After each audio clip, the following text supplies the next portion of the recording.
Myself M. Gunakar, Assistant Professor of Zoology, Government Degree College, Siddipet.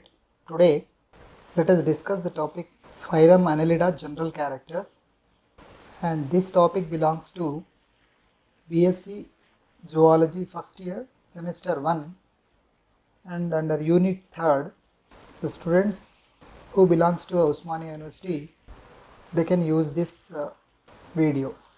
The phylum Annelida.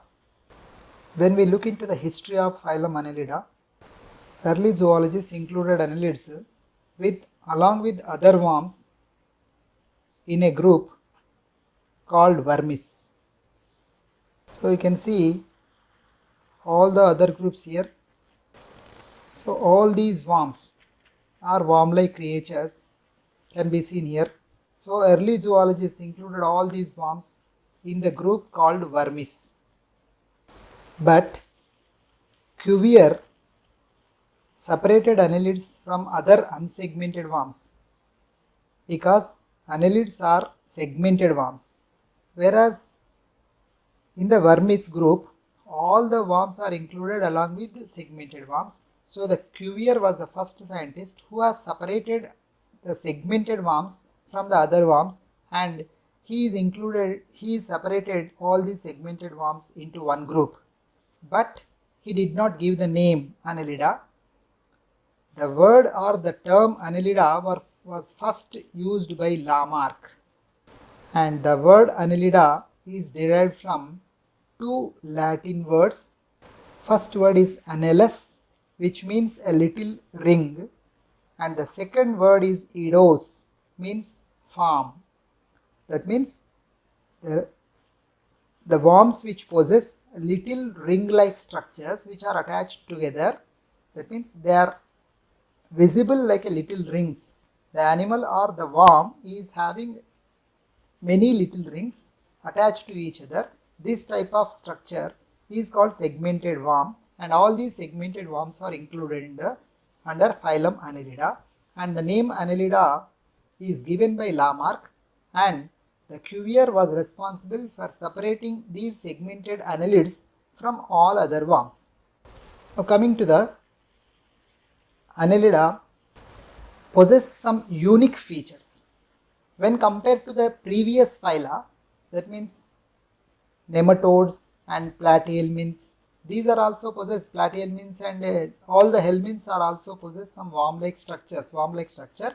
But annelids show some unique features from the earlier worm-like nematodes and helminths, other helminths. Now what are the unique features? Let us discuss now. First one is metameric segmentation. That means the body is divided into equal segments throughout the body. The body is divided into equal segments internally as well as externally. Externally, the grooves are present, and internally septa are present. So this is called metameric segmentation, and you can see this metameric segmentation here. So in this figure you can see how the body is divided into total segments. From the anterior part, from this anterior part to posterior part, the total body is divided into many segments, and all the segments, they look like little ring-like structures. Then the second feature is presence of true coelom. That means the coelom which is present in the annelids is called true coelom, whereas the previous phyla, organisms up to the nematodes, they possess either acoelomates, they are called, that means from the platyhelminths, the invertebrates and all other animals are called the triploblastic animals, and in the triploblastic animals there is a possibility of presence of coelom, whereas in the platyhelminths, which is first phylum under the triploblastic features or nature, the platyhelminths doesn't possess any coelom. That's why they are called acoelomate animals, whereas next phylum Nematoda, though the coelom is present, they are called pseudocoelomates because the coelom which is present in them is not the actual coelom.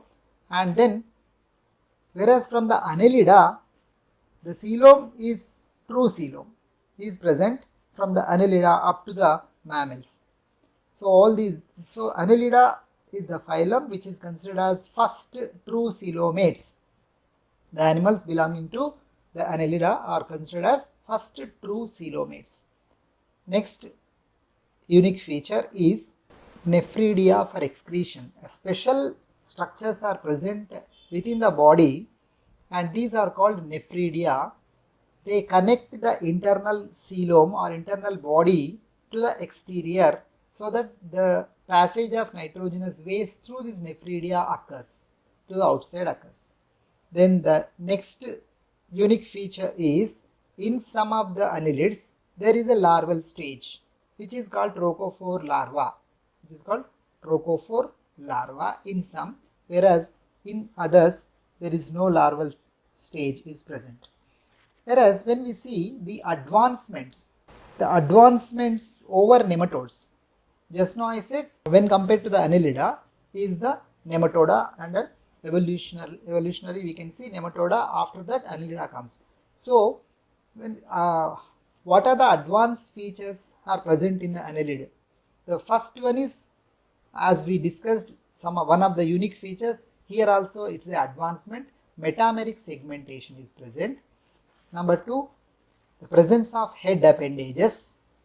Number 3, respiratory organs as gills in some marine annelids, and there is a presence of true coelom, and there is a presence of ganglionated nerve cord, and presence of well developed sense organs are also present in the annelids when compared to the other worms, like for example helminths and platyhelminths and nematohelminths. General characters of Annelida. I can see, let us start with as I said, these Annelida, whose name is derived from a Latin words, annulus, which means little ring, eidos, farm. So these are bilaterally symmetrical animals, triploblastic animals. They are eucoelomates, that is true coelomates, and they are metazoans. There are nearly 8,600 species to 9,000 species are identified in this phylum. Let us start with the general characters with the habitat. Habitat is the place or the living space where animals live. So the habitat of annelids is generally, the annelids are mostly aquatic animals. That means they are either marine forms or freshwater forms, but some are terrestrial are also present. And those with the terrestrial feature, they are burrowing in nature. That means they make burrows on the sandy beaches, and or in some of them are tubicolous. That means they are tubes. They make tubes in the sand beaches or on the floor of the oceans or seas, and they lie inside the burrows or tubes. Habit. Most of the annelids are free living, but some of them are commensals and some others are ectoparasites. Like for example leeches which belong to Annelida, they are ectoparasites on some of the vertebrates. Now next one is, as the annelids are possessing 3 germ layers, that is embryonic layers are 3 in number, as ecto, endo and mesoderms, they are considered as triploblastic animals. The body is metamerically segmented, as I said earlier, which is divided into segments, are also called metameres, are also called somites.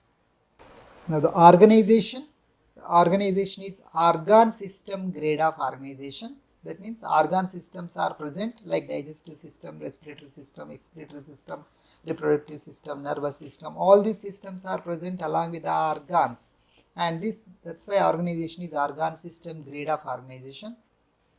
And now the body wall. Let us see the body wall here. The body wall possesses 3 layers. 3-layered body wall is present. Outer layer is cuticle. Outermost layer is cuticle, which is secreted by the underlying epidermis. The second layer is epidermis, and the third layer is muscular layer. There are two types of muscles, circular muscles and longitudinal muscles. Let us see here in this figure. You can see this. There is a uppermost layer which is cuticle, and which is followed by an epidermis, and then it is followed by circular muscles and longitudinal muscles. This forms the body wall, and this body wall, below the body wall we can see a coelom up to here. This is the coelom, in which coelomic fluid is present, and you can see this is the intestine, that means alimentary canal. So between the body wall and alimentary canal or gut, there is a cavity or open space which is called as the coelom. This is the coelom. So a true coelom is present. That's why these animals are considered as eucoelomates. Now come to the next point is appendages. Appendages means the structures which are attached to the body. Some of the appendages are present in some animals, like parapodia are present in the polychaetes, and whereas the chaetae or setae are attached to the body in some of the animals. Next one is locomotory organs. Main locomotory organs in annelids are setae or chaetae. These setae are also segmentally arranged, and in some parapodia are present, as I said now. In example, in marine worms or polychaetes, these parapodia are present. Then if we see other general characters, as I said, coelom is a true coelom, and which is called schizocoelous coelom, which is filled with the coelomic fluid, and this presence of coelomic fluid functions as a hydrostatic skeleton, and this coelom is called schizocoelous coelom, which is formed by the splitting of the mesoderm. Now coming to the other features, let us see the physiological features and where various organ systems we can see. First of all, the digestive system. The digestive system is comprising complete alimentary canal. Complete alimentary canal means it starts with mouth and ends with the anus, and the nutrition is holozoic nutrition.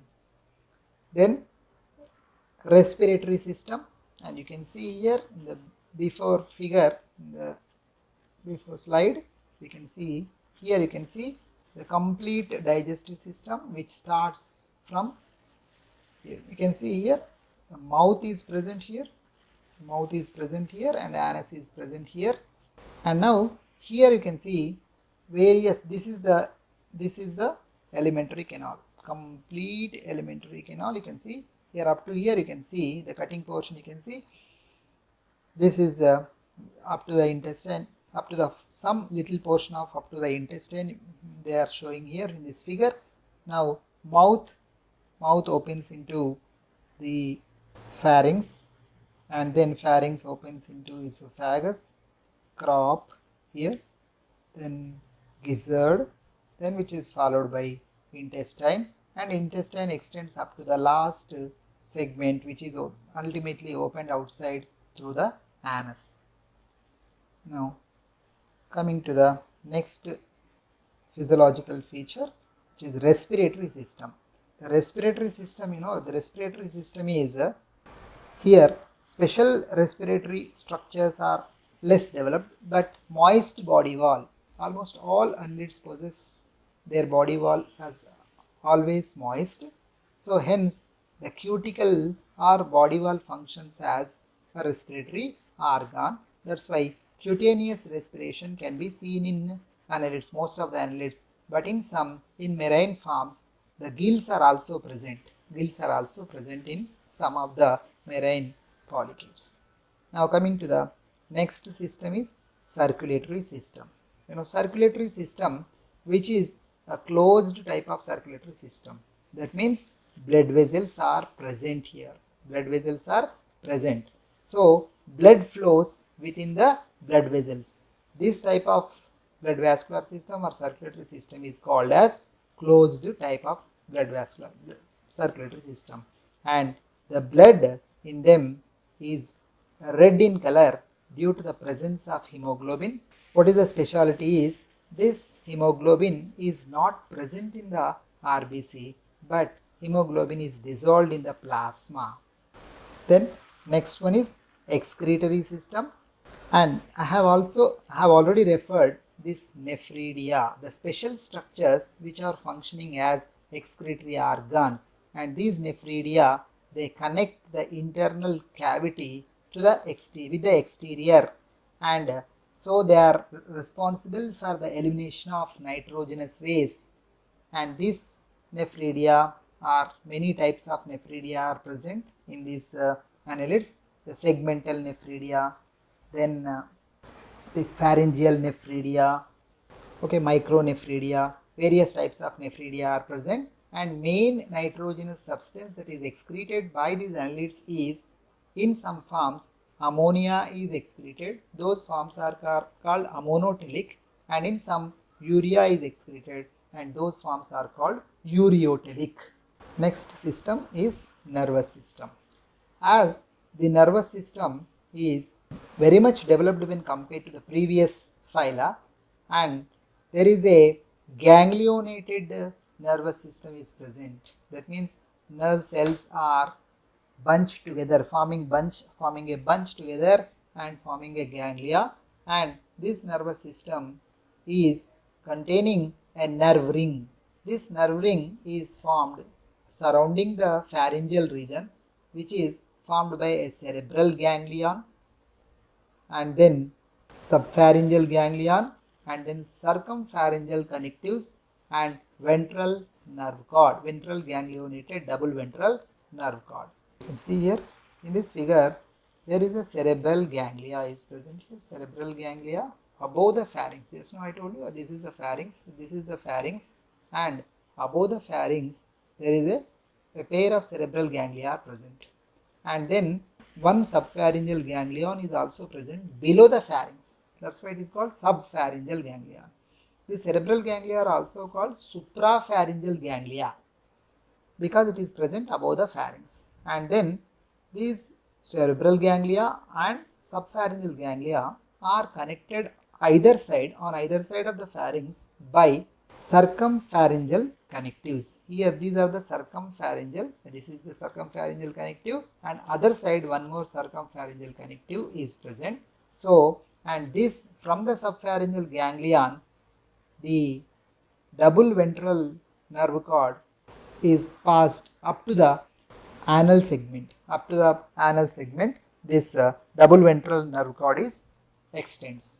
Okay, this is the nervous system, and this nervous system is more developed for the first time in the case of Annelida when compared to the previous phyla. Now, before discussing the reproductive system, let us discuss the sense organs. Certain sense organs are also present which are associated with the nervous system in the annelids. They are tactile organs, and some of them taste buds are also present. In some of the organisms, statocysts are present. These statocysts are balancing organs. They help in balancing of the organism. And then in some of the animals, eyes are also present. In some of them, eyes are also present, like leech. 5 pairs of eyes are present, and photoreceptors are also present in some of the organisms. Coming to the reproductive system. Reference to the reproductive system, usually these annelids are monoecious or hermaphrodites. Monoecious or hermaphrodites. What does it mean? That means both the male and female reproductive organs are present in a single animal. There is no morphological differentiation. That means there is no male and female. All the animals are of the same shape and size and internal structure. Though male and female reproductive systems are present within the same animal, those are called the monoecious or hermaphrodites. But some few of the annelids are dioecious also. That means dioecious, like for example polychaetes are dioecious. That means they are unisexual.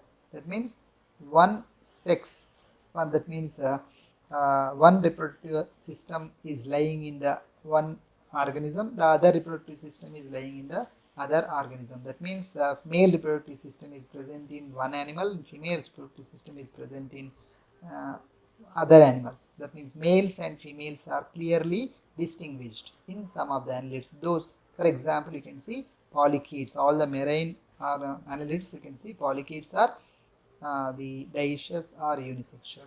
They exhibit sexual dimorphism, whereas the other oligochaeta and the leeches, they do not exhibit any sexual dimorphism. And if you see the development in hermaphrodites is direct development. That means without larval stage there is a direct development occurs, whereas in unisexual, that is polychaetes, indirect development occurs where there is a larval stage is present, and this larval stage is generally called as trochophore larva. So the trochophore larva is characteristic to the Annelida. Now in this figure we can see a small figure is present here. Here we can see clearly the nervous system. See, you can see blue colored nervous system, you can see here. So these are cerebral ganglia. These are the cerebral ganglia, and here downwards below the pharyngeal region there is a subpharyngeal ganglia. There is a subpharyngeal ganglia, and connecting these two there is a clearly the circumpharyngeal connective is also present. This is cerebral ganglia, the subpharyngeal ganglia, and circumpharyngeal connectives. These three structures forms a nerve ring, and this is followed by a double ventral nerve cord throughout the length of the body. And this is in each segment. Here see, this is one segment, and this is one segment, and this is one segment, and you can see in each segment one ganglion is present, nerve ganglion is present, and from the ganglion either side three pairs of nerves passing into each segment, supplying to the all organs that are present in that particular segment, respective segments. Okay, and there are sensory endings are also present, which are originating from the cerebral ganglia, and as well as the subpharyngeal ganglia, as well as circumpharyngeal connectives, which enters into the first segment and even to the prostomium also. Lastly, the Annelida is classified into four classes. As I said earlier, Polychaeta, which are commonly called bristle worms, and these are all marine animals. Next, Oligochaeta, that means these are commonly called earthworms, and you know the Ferritima, Megascolex, Tubifex, these are some of the examples of Oligochaeta. And Polychaeta, if you see the examples, Chaetopterus and Aphrodite, these are two are examples of Polychaeta. Whereas third class, class 3 is Hirudinea, and in this class all the leeches are included. Example, Hirudinaria and Pontobdella, and you can see the leech figure here, leech, and this is a earthworm, and this is the sea mouse. Sea mouse means Aphrodite, you can see. And now see fourth class, Archaeannelida, which are ancient annelids. These are all ancient annelids, and example you can see Polygordius as well as Protodrillus. Actually this Protodrillus belongs to Archaeannelida, and you can see the figure here. So this is the Polygordius figure you can see. Thank you.